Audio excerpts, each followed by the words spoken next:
പക്ഷേ അങ്ങനെ പറയാതിരിക്കുമ്പോൾ സഭയുടെ മുഖപത്രമാണ് എന്ന് പറഞ്ഞുകൊണ്ടൊരു പത്രം സ്ഥിരമായിട്ട് വീക്ഷണം പത്രത്തിനെ പോലെ പെരുമാറരുത്.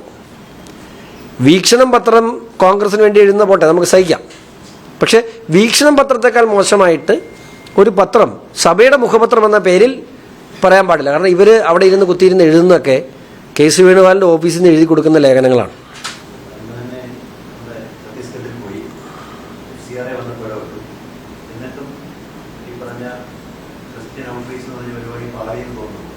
ഒരിക്കലും പാളില്ലല്ലോ. ക്രിസ്ത്യൻ ഔട്ട്റീച്ചിൽ ഞങ്ങളുടെ ഒരു ഔട്ട്റീച്ച് പരിപാടിയും പാളിയിട്ടില്ല. ഞാൻ ഇത് തുടങ്ങുമ്പോൾ എത്ര ക്രൈസ്തവ വിഭാഗത്തിൽപ്പെടുന്ന ആളുകൾ ബി ജെ പിയിലുണ്ടായിരുന്നോ അതിൻ്റെ 4 ഇരട്ടി ആളുകൾ ഇപ്പോൾ ബി ജെ പിയിലുണ്ട്. 958 ക്രൈസ്തവ കാൻഡിഡേറ്റ് കഴിഞ്ഞ തദ്ദള പഞ്ചായത്ത് തെരഞ്ഞെടുപ്പിൽ ബി ജെ പിയുടെ കാൻഡിഡേറ്റ്സായിട്ട് മത്സരിച്ചു. നിങ്ങളാരും അറിഞ്ഞില്ലല്ലോ. 942 പേരാണ് ജയിച്ചത്. 952 ലീഡേഴ്സിനെ സൃഷ്ടിച്ചില്ലേ നമ്മൾ. അപ്പം ബി ജെ പിക്ക് കിട്ടിയ മൊത്തത്തിലുള്ള പഞ്ചായത്ത് മെമ്പർമാരുടെ എണ്ണം വെച്ച് നോക്കുമ്പോൾ 958 കാൻഡിഡേറ്റ്സിനെ, അത് കേരള കോൺഗ്രസിനേക്കാൾ വലുതാണ്. ഒരു കേരള കോൺഗ്രസിനും 600-ൽ കൂടുതൽ കാൻഡിഡേറ്റ്സ് ഇല്ല കേരളത്തിൽ ത്രിതല പഞ്ചായത്ത് തെരഞ്ഞെടുപ്പിൽ. അപ്പോൾ അതിനേക്കാൾ കൂടുതൽ കാൻഡിഡേറ്റ്സിനെ പ്ലേസ് ചെയ്യാൻ പറ്റിയെന്ന് പറഞ്ഞാൽ ഞങ്ങളുടെ ഔട്ട്റീച്ച് എങ്ങനെ പരാജയമാകുന്നു? ഒരു ദിവസം കൊണ്ടല്ലല്ലോ.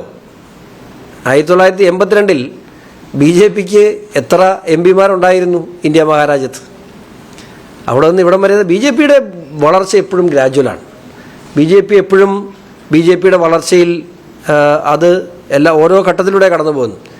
ക്രിസ്ത്യൻ ഔട്ട്റീച്ച് എന്ന് പറയുന്നത് 100% വിജയമായിരുന്നു എന്ന് വിശ്വസിക്കുന്ന ആളാണ് ഞാൻ.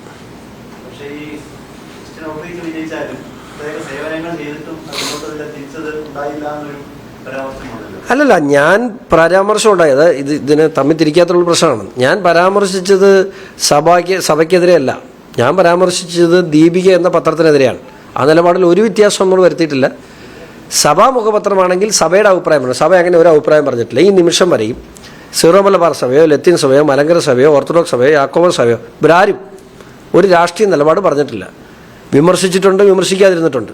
പക്ഷേ അങ്ങനെ പറയാതിരിക്കുമ്പോൾ സഭയുടെ മുഖപത്രമാണ് എന്ന് പറഞ്ഞുകൊണ്ടൊരു പത്രം സ്ഥിരമായിട്ട് വീക്ഷണം പത്രത്തിനെ പോലെ പെരുമാറരുത്. വീക്ഷണം പത്രം കോൺഗ്രസിന് വേണ്ടി എഴുതുന്ന പോട്ടെ, നമുക്ക് സഹിക്കാം. പക്ഷേ വീക്ഷണം പത്രത്തെക്കാൾ മോശമായിട്ട് ഒരു പത്രം സഭയുടെ മുഖപത്രം എന്ന പേരിൽ പറയാൻ പാടില്ല. കാരണം ഇവർ അവിടെ ഇരുന്ന് കുത്തിയിരുന്ന് എഴുതുന്നതൊക്കെ കെ സി വേണുഗോപാലിൻ്റെ ഓഫീസിൽ നിന്ന് എഴുതി കൊടുക്കുന്ന ലേഖനങ്ങളാണ്.